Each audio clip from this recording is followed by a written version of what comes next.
Assalamualaikum warahmatullahi wabarakatuh. Di sini saya akan menjelaskan tentang perawatan berkelas 10.000 km dari lift 2 sampai lift 9. Langsung saja ke lift 2. Di lift 2 mobil terangkat setinggi 25 cm dan ban diganjal oleh balok. Setelah itu pemeriksaan ball joint dan boot. Cara memeriksa ball joint yaitu menggunakan alat congkel ban. Ungkitlah ball joint, pastikan tidak ada gerakan saat diungkit. Periksa boot dari sobek. Setelah itu penggunaan helm. Pasang helm yang sesuai dan nyaman. Setelah itu langsung ke lift 3. Di lift 3 mobil diangkat setinggi badan mekanik. Lalu cross oli mesin. Siapkan oil drainer, simpan di bawah carter. Gunakan kunci ring 14 mm untuk membuka baut pembuangan di oli mesin. Setelah itu ganti oil filter. Gunakan SST untuk membuka filter oli. Pasang filter oli yang baru dan putarlah menggunakan tangan. Setelah itu periksa kebocoran dan saluran. Periksa secara visual selang bahan bakar in dan arus balik. Lalu periksa kembali pipa saluran minyak rem. Setelah itu periksa kondisi exhaust dan mounting. Periksa secara visual karet atau mounting pada exhaust, pastikan tidak ada keretakan dan sobek. Lalu periksa pada exhaust, jangan sampai ada kebocoran. Setelah itu periksa nut dan bolt di bawah kendaraan. Periksa nut dan bolt di bawah kendaraan dengan menggunakan kunci ring pas ukuran 12, 14, 17, dan 19 mm. Dan sebutkan setiap nut dan bolt yang diperiksa kekencangannya.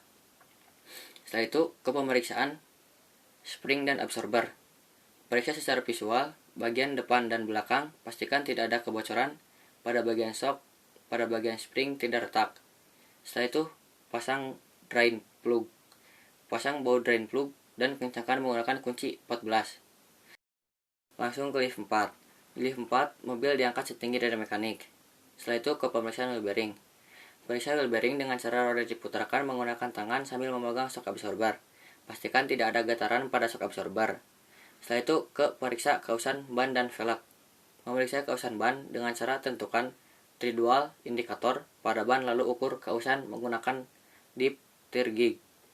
Velg hanya secara visual. Setelah itu lepas roda. Siapkan troli roda, impact dan kunci shock 721. Lalu lepas mur roda dengan urutan kiri, kanan, atas, bawah. Setelah itu melepas, bersihkan brake cleaner, ukur brake pad, memberi grease, dan pemasangan. Setelah itu lepas kaliper dengan menggunakan kunci ring 14 mm, lalu lepas pad rem dengan cara diamplas. Semprot menggunakan brake cleaner, lalu ukur ketebalan pad rem dengan menggunakan jangka sorong. Setelah itu diukur, beri grease pada pad rem. Setelah itu ke pemeriksaan disc brake. Bersihkan disc brake dengan menggunakan amplas dan semprot menggunakan brake cleaner.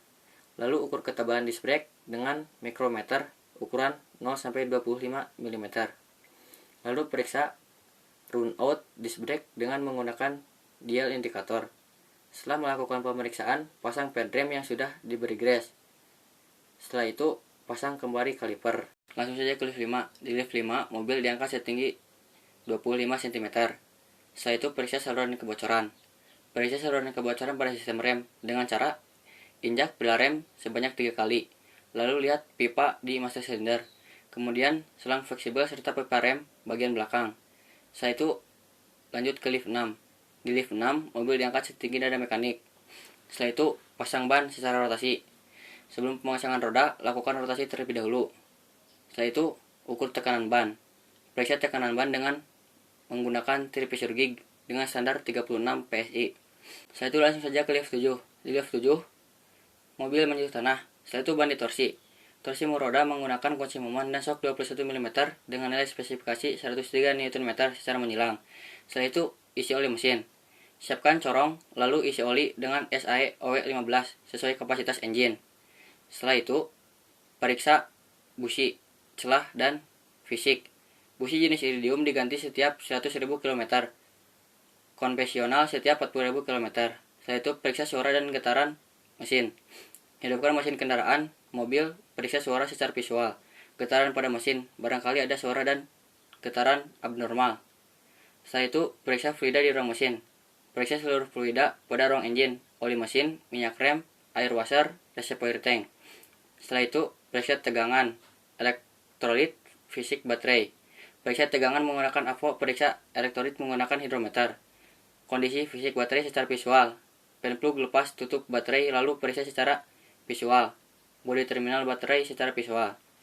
Setelah itu lanjut ke lift 8. Di lift 8 mobil diangkat setinggi mekanik. Setelah itu periksa kekencangan baut drain plug. Periksa kekencangan drain plug menggunakan kunci 14 dan baut transmisi dengan kunci 24. Setelah itu lanjut ke lift 9. Di lift 9 mobil kembali diturunkan dan mobil menyentuh tanah. Setelah itu bersihkan unit setelah maintenance. Lap bagian kendaraan di area depan, pastikan tidak ada oli yang menempel. Setelah itu lepas panel cover seat, front seat, knop transmisi, steering, cover dan floor mat kendaraan. Setelah itu letakkan plat bekas di kendaraan. Lalu simpan plat bekas di bagian kiri bawah. Setelah itu pengecekan seluruh pekerjaan oleh Karu. Laporan ke penguji bahwa pekerjaan telah selesai dan kasihkan kunci mobilnya.